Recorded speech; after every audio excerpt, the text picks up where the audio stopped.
Bom dia, gente. Meu nome é Beatriz, eu vou dar patologia para vocês. Quem aqui nunca fez preparatório para concurso? Nossa, quantas primeiras vezes? Mais da metade de primeira vez? Bom, então bem-vindos, gente. É um universo novo para vocês, né? Você estava falando que está há muito tempo. E eu costumo dizer sempre assim, que o início é desesperador.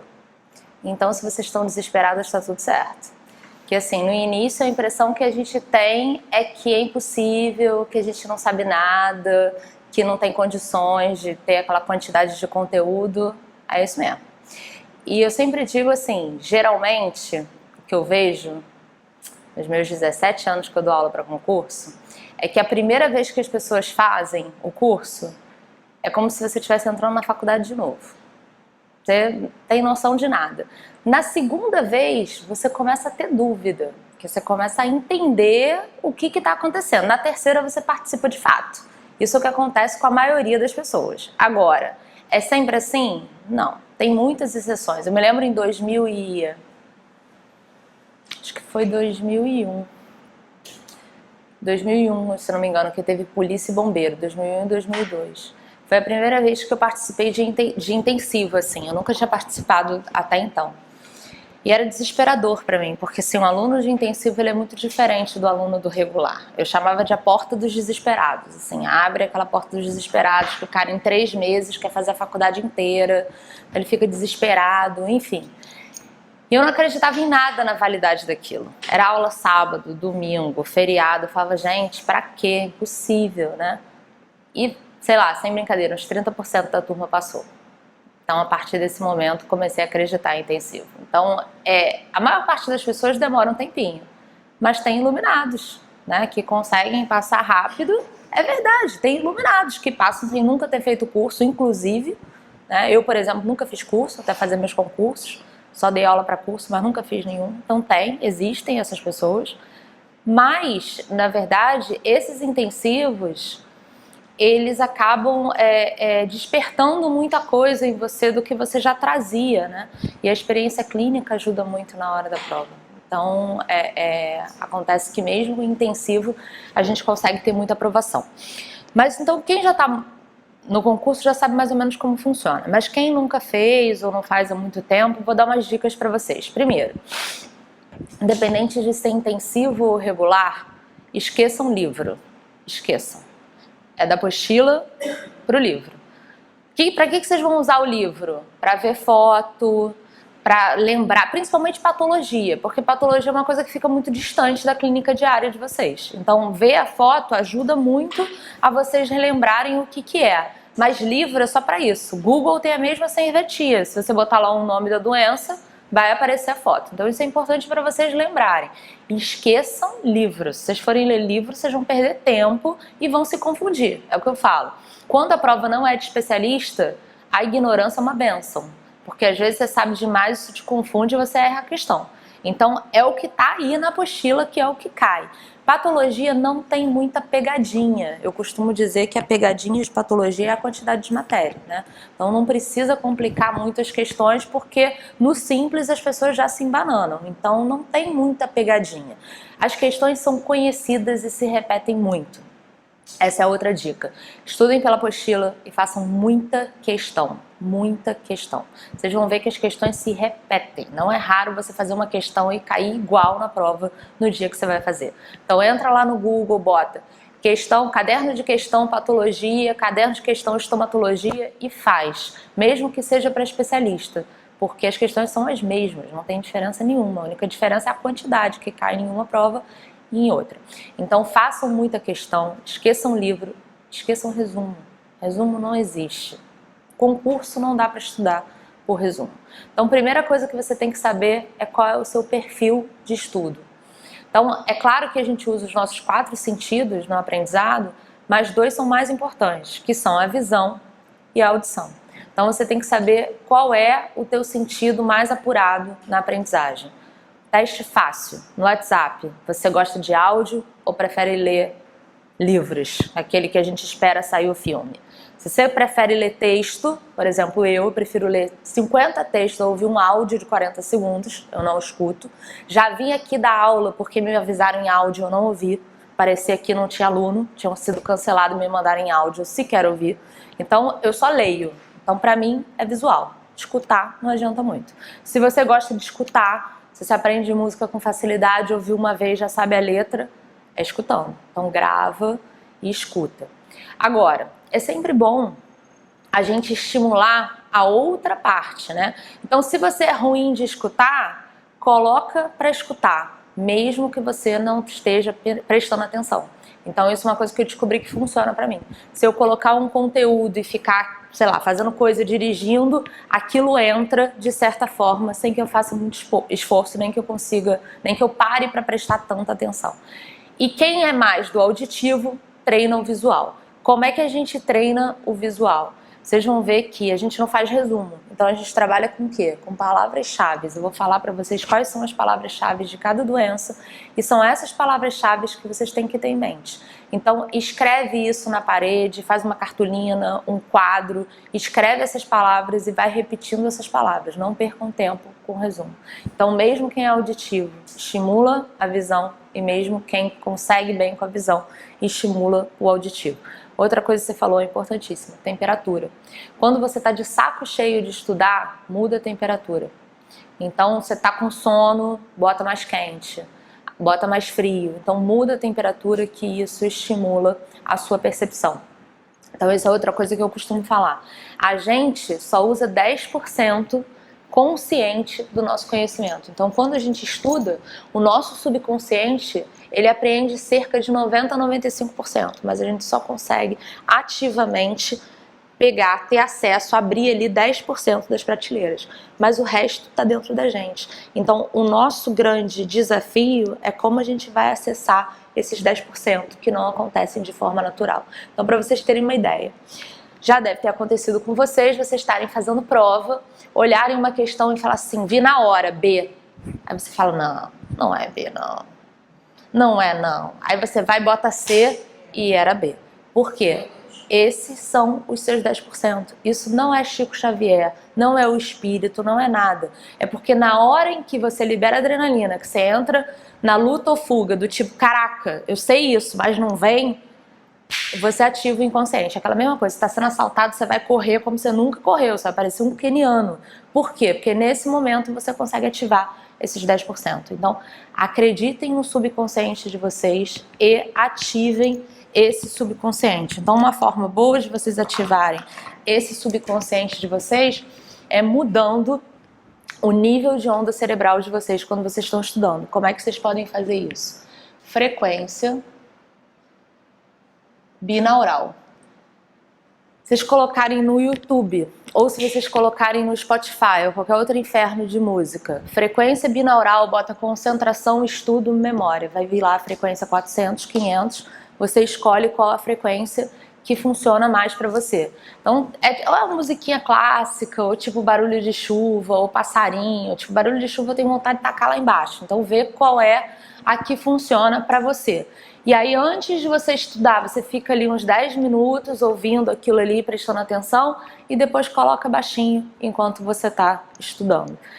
E aí, já tem uns 2 anos que eu estou fazendo isso. Eu comecei com uns alunos particulares que eu fazia em casa. E aí a gente fazia um programa de meditação, de frequência, de respiração e tal.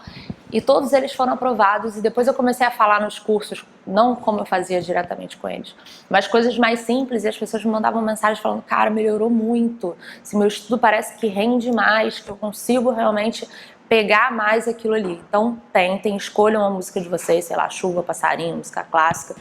E aí coloca sempre aquela frequência ali e vê o que funciona mais para vocês. Bom, certamente eu esqueci de falar um monte de coisa, né? Porque faltou a frequência, então não ativei os 95%. Mas à medida que eu for lembrando, a gente vai falando. Eu tinha até falado para Andréia e para Claudinha, para botarem quando fosse o vídeo, botar uma frequência no fundo. Às vezes assistirem a música, olha que coisa maravilhosa. A música com a aula, para vocês aprenderem mais. Bom, outra coisa.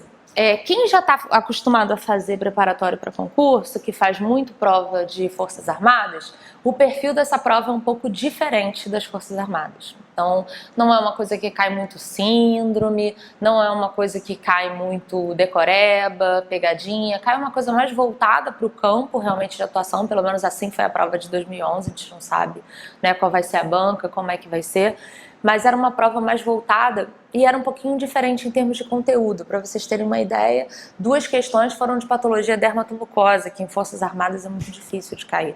Então é um padrão um pouquinho diferente de prova, mas de uma forma geral é uma prova fácil, não tem nada demais não. Em patologia, né, gente? O resto eu não sei. Patologia legal, eu não sei. Odontologia legal, eu não sei.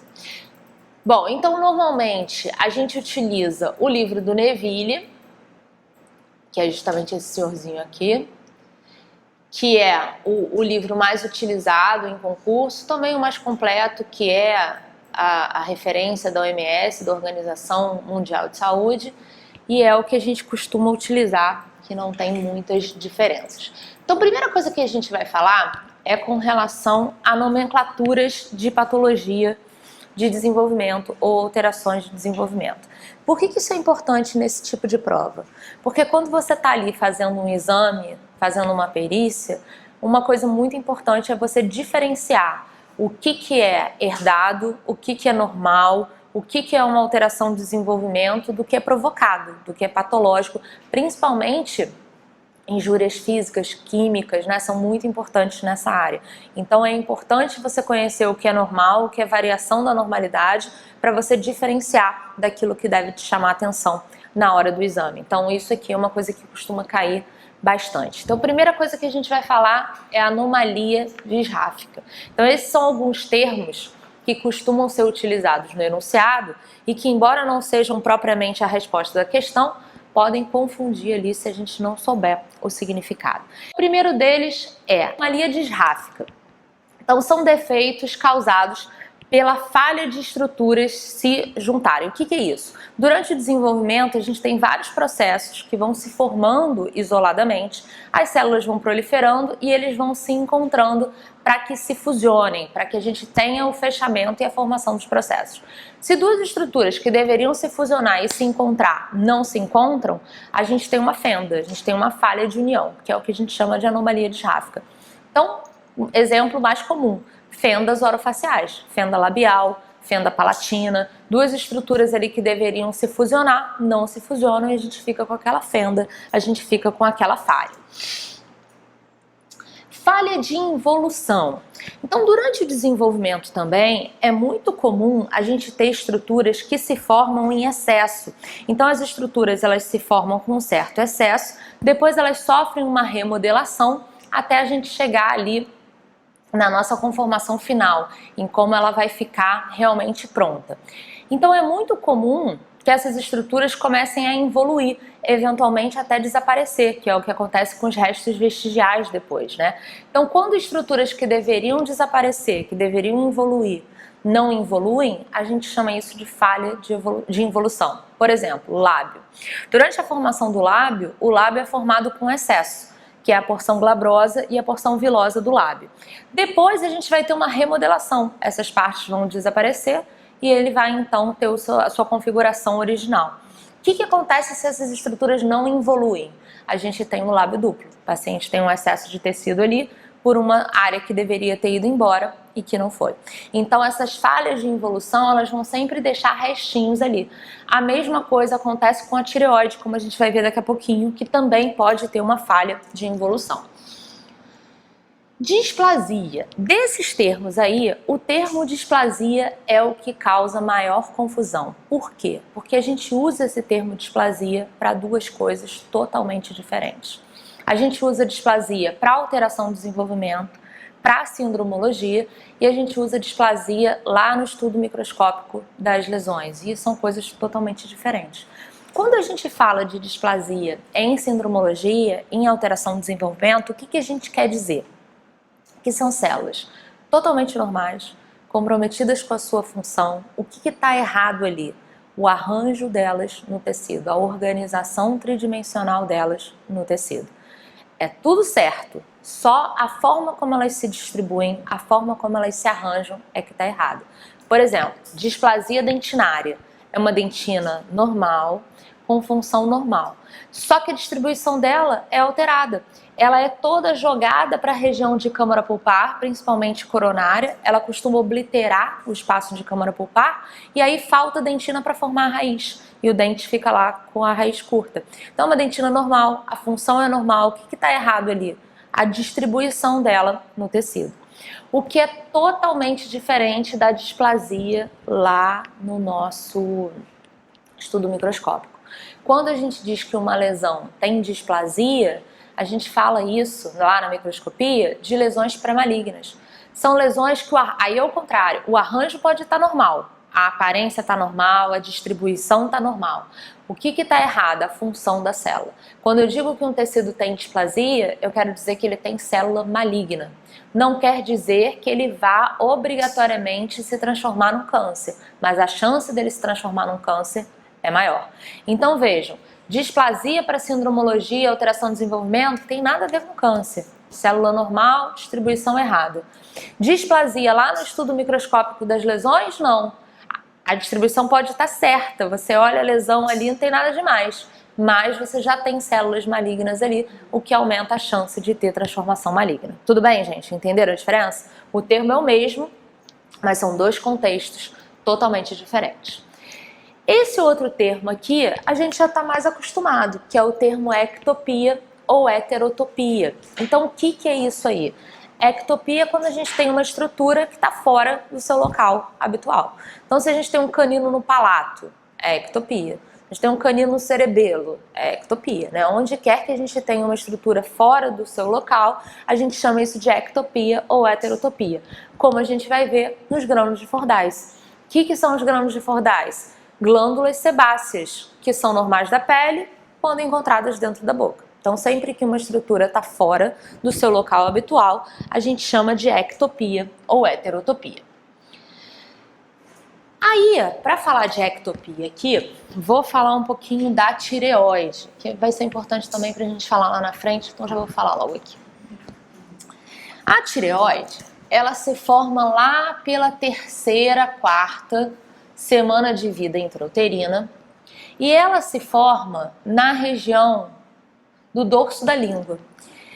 O que vai acontecer com a tireoide? Ela vai se formar aqui na região do dorso da língua, lá pela terceira, quarta semana de vida intrauterina, e ela vai descer para a região do pescoço, para frente do ocioide, onde ela vai ficar na vida adulta. Então ela se forma lá em cima e ela tem que se movimentar para a região do pescoço. Como é que ela faz isso? É um processo de rolagem. Essa rolagem, ela é permitida por interação celular, né, e crescimento dos processos, que faz como se a gente tivesse uma escada rolante ali que descesse a tireoide até o local onde ela vai ficar. Só que nesse processo de interação celular, que desce como se fosse uma escada rolante, ela vai deixando pedacinhos, restinhos no meio do caminho. O que a gente espera que aconteça quando a tireoide chega lá no seu local habitual, que é a região do pescoço? A gente espera que esses restinhos desapareçam, involuam.